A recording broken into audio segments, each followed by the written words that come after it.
Cumprimento a todos com a graça de nosso Senhor Jesus.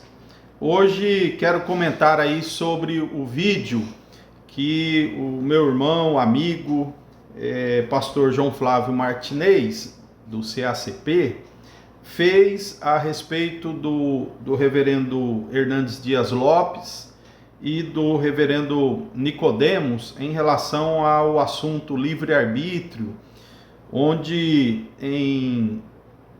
em uma entrevista, para um mesmo canal no YouTube, um podcast, em diferentes momentos, o Hernandes falou sobre livre agência e negando o livre-arbítrio, e o reverendo Nicodemos usando o termo livre-arbítrio, e com isso o pastor Martinez apresentou a sua crítica contra o calvinismo e contra a fé reformada, que tem uma interpretação desse assunto que ele discorda. Eu vou tentar aqui mostrar para vocês os erros do pastor João Flávio ao avaliar este assunto, E espero que possa ajudar aí na elucidação do tema. Quero começar dizendo, em primeiro lugar, que embora o pastor Hernandes Dias Lopes seja um pregador reconhecido e um fiel, digamos assim, ministro da Igreja Presbiteriana do Brasil, o mesmo dizemos do reverendo Augusto Nicodemos, como um representante teológico, da fé presbiteriana, eles não são vozes oficiais. Ainda que o que eles disseram dá para compreender dentro de uma tolerância, digamos, diante de uma entrevista não necessariamente acadêmica no sentido teológico, não que eles não sejam, não é isso, eles estavam falando de uma forma e para um público que pudesse ser melhor ali compreendido. A questão é que eles não são representantes oficiais da Igreja Presbiteriana do Brasil, enquanto falando as opiniões que eles têm. Embora, volto a dizer, não teve erro, basicamente ali. Mas a única coisa que realmente me incomodou foi quando o pastor João Flávio Martinez, no canal, cita o Breve Catecismo de Westminster. O Breve Catecismo, aí sim, é um documento oficial da Igreja Presbiteriana do Brasil, e ele ali apresenta, eu tenho aqui mais ou menos no tempo 6 minutos e 56 segundos, ele apresenta a pergunta de número 7, e ele insiste ali dizendo que esta pergunta estaria sendo contra o pensamento de Nicodemos ou do próprio Hernandes, porque a resposta do catecismo diz assim que os decretos de Deus são o seu eterno propósito, segundo o conselho da sua vontade, pela qual, para a sua própria glória, ele predestinou tudo o que acontece, Então, predestinar ou preordenar aparece em algumas versões aí traduzidas do catecismo, Então ele apresenta ali, e aí ele diz, olha, tá vendo? Todas as coisas, e aí ele chega a até fazer uma comparação de uma pessoa que, se teve alguma reação estomacal lá pelo que comeu, diz que foi então decretado por Deus, Bom, vamos começar a compreender as coisas, E pelo jeito o pastor João Flávio, ele não é que ele não compreende, ele não quer compreender a perspectiva calvinista para continuar criticando, Então, primeiro, vocês podem observar que lá na imagem, o livro que é publicado pela Cultura Cristã tem os textos transcritos. E é aquilo que eu costumo dizer, os arminianos criticam, não que João Flávio seja arminiano, mas arminianos e os wesleyanos e os semi-pelagianos, eles criticam o calvinismo com a sua linguagem sobre o poder de Deus, ou sobre o domínio de Deus até sobre os atos maus, e eles se esquecem que a Bíblia usa essa linguagem, e eles nunca tratam biblicamente. Quando tratam, aparecem uns aí até negando a inerrância bíblica. Porém, se tiver um pouco de atenção, a pergunta e a resposta do catecismo apresenta textos bíblicos. Então veja, alguns deles. Efésios 1:11. Em Cristo fomos também feitos herança, predestinados, segundo o propósito daquele que faz todas as coisas conforme o conselho da sua vontade. Tá aí, tá dizendo.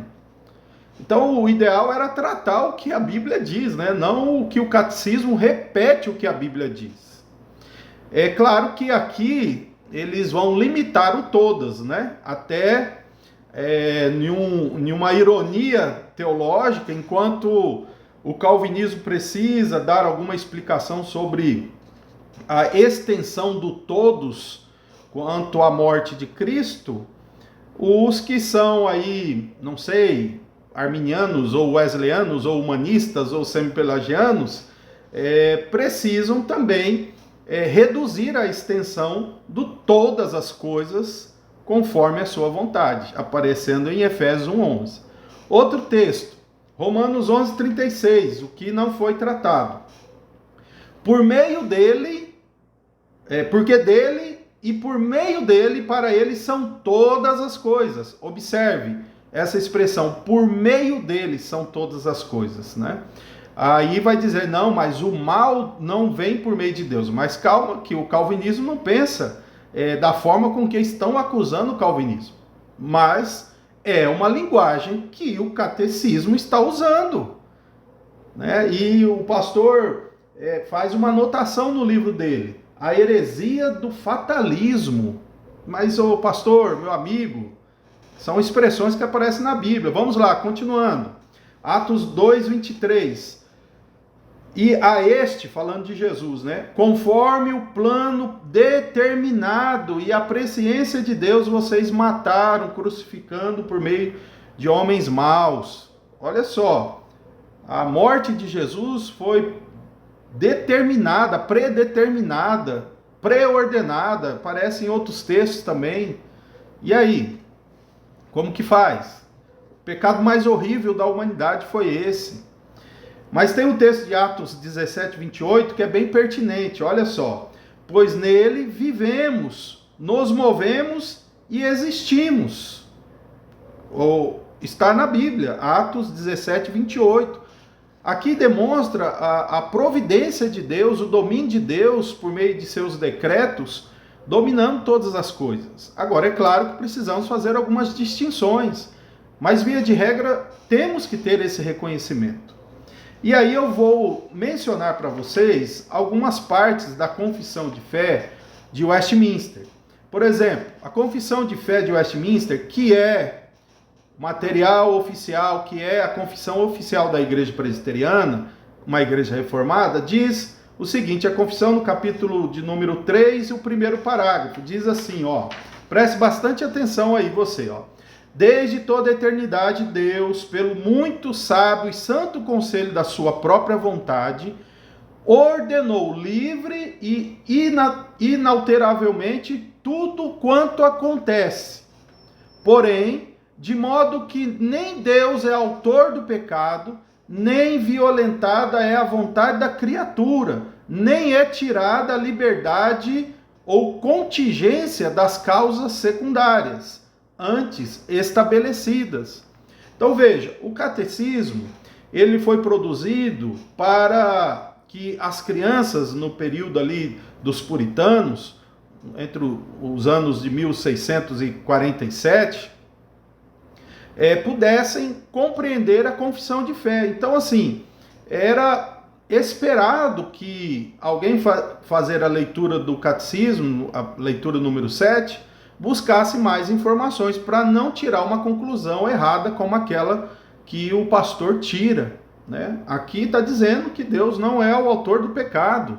Então, o predestinar tudo o que acontece é de uma forma tal, independentemente se querem atribuir aí alguma falta de lógica ou falta de mais explicações, não importa, mas o calvinismo está negando em seus postulados confessionais qualquer ligação que Deus seja autor do pecado, nesse sentido de o ser humano não ter livre-arbítrio. Continua ainda nesse capítulo, no parágrafo 6, que diz assim que Deus destinou tal, né, todos, e aí a questão até do que o Flávio Martinez comenta sobre infralapsariano. Olha, que Calvino não é infralapsariano, tal, né?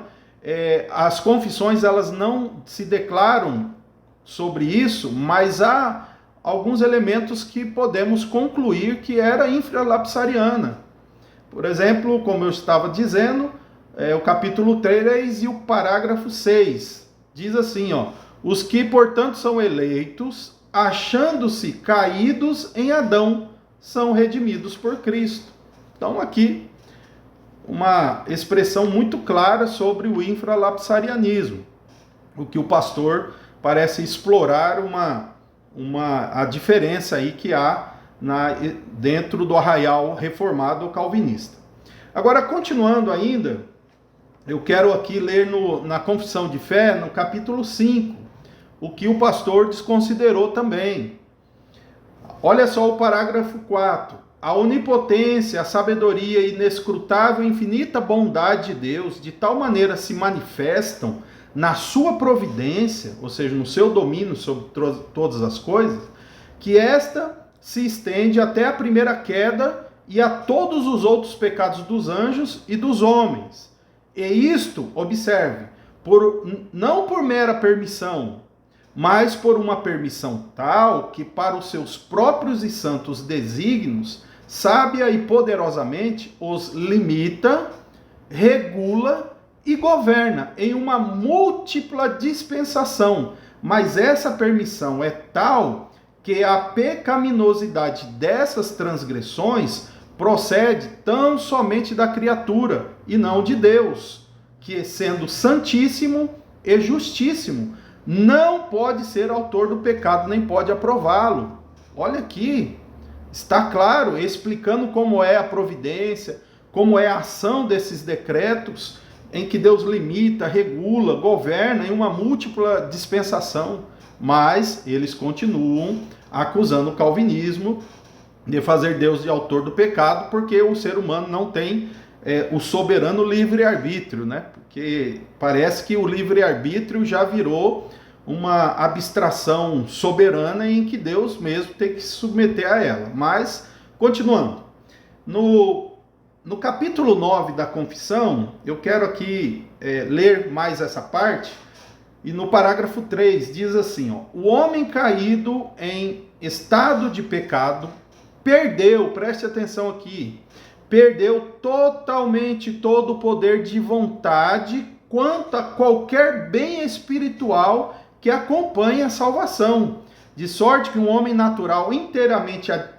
adverso a esse bem e morto no pecado é incapaz de, pelo seu próprio poder, converter-se ou mesmo preparar-se para isso. Confissão de Fé de Westminster, capítulo 9, o parágrafo 3. O que está dizendo aqui? Está dizendo que o assunto de livre-arbítrio, no sentido de conseguir um bem espiritual que traga mérito para a salvação, é impossível, se não for atingido pela graça de Deus. Então, quando ele se incomoda, olha, não, se eu levanto esse braço, se eu faço isso, bom, a confissão, ela está limitando a questão do livre-arbítrio, agora prejudicado pelo pecado, a questão da salvação, e não detalha outros assuntos, embora nós temos na doutrina da providência o domínio absoluto de Deus. Então, será que o pastor João Flávio, como crente que eu o conheço, tenho amizade com ele, e uma amizade cordial, embora já discordamos, será que ele poderia dizer que ele levantou o braço no vídeo independentemente se Deus quisesse? Será que ele poderia, como um crente, dizer, eu vou levantar o braço e se Deus quisesse que eu não levantasse, eu vou levantar a si mesmo? Ele pode falar isso, como um não crente rebelde. E Deus, obviamente, permite os homens a serem rebeldes, né? Como sabemos. Agora eu quero concluir esse vídeo, e eu espero que fique claro que as doutrinas oficiais reformadas, elas não endossam aquilo que foi apresentado como crítica. Eu quero aqui pôr algo que você não vai encontrar, né? A crítica a Jacó Armínio. A doutrina de Armínio, aliás, 90% do que Armínio ensinava é reformado. Ele discordou dos aspectos da soteriologia. Agora, a doutrina da providência dele e a respeito do mal, eu queria ler para você. Ó. Na página 230, ele, ao explicar sobre a providência divina, ele vai dizer assim, ó, abre aspas, ó, nesta definição da providência, de forma alguma eu privaria de qualquer partícula dessas propriedades que concordam com ela ou que lhe pertence, mas declaro que ela preserva, regula, governa e dirige todas as coisas. E que nada no mundo acontece por sorte ou por acaso, junto com a providência divina, coloco em sujeição tanto o livre-arbítrio e até mesmo as ações de uma criatura racional, de modo que nada pode ser feito sem a vontade de Deus, nem mesmo qualquer uma daquelas coisas que são feitas em oposição a ela. Entretanto, devemos observar uma distinção entre boas e más ações, ressaltando que Deus deseja e realiza boas ações, mas que aquelas são más, ele apenas livremente permite. É uma linguagem semelhante àquela que eu li da Confissão de Fé de Westminster. E aqui, ó, na página 400, até antes ele já vem dizendo algumas coisas sobre a providência de Deus e o mal, mas aqui na página 454, meu querido pastor João Flávio Martinez e os demais, né? Diz aqui, ó, numa parte aqui que está numerado aqui, o parágrafo 16, eu acho, deve ser parágrafo, espero que não seja, capítulo, né? Mas diz assim, ó, olha só, presta atenção. A orientação, abre aspas, Calvino falando, aliás, Armínio falando, mas parece Calvino. A orientação do pecado é um ato da providência divina, pela qual Deus, de uma maneira extremamente sábia e poderosa, orienta o pecado para onde deseja. E aí ele discorre, prova isso até biblicamente. Está aqui, meus amigos. Está aqui. Então vamos chamar ele de diabólico, pagão, antibíblico, né? Mas isso não vai acontecer. Nós sabemos que não, né? Então o que eu faço com esse vídeo é minha colaboração para corrigir de alguma forma essa crítica que não foi uma crítica fundamentada nas confissões reformadas. Eu tenho um vídeo aqui no canal que eu comento sobre os erros que os críticos do calvinismo cometem. Você pode assistir, eu apresento algumas ideias gerais aqui, tá? Que Deus nos ajude e nos ilumine na verdade de nosso Senhor Jesus Cristo. Deus abençoe.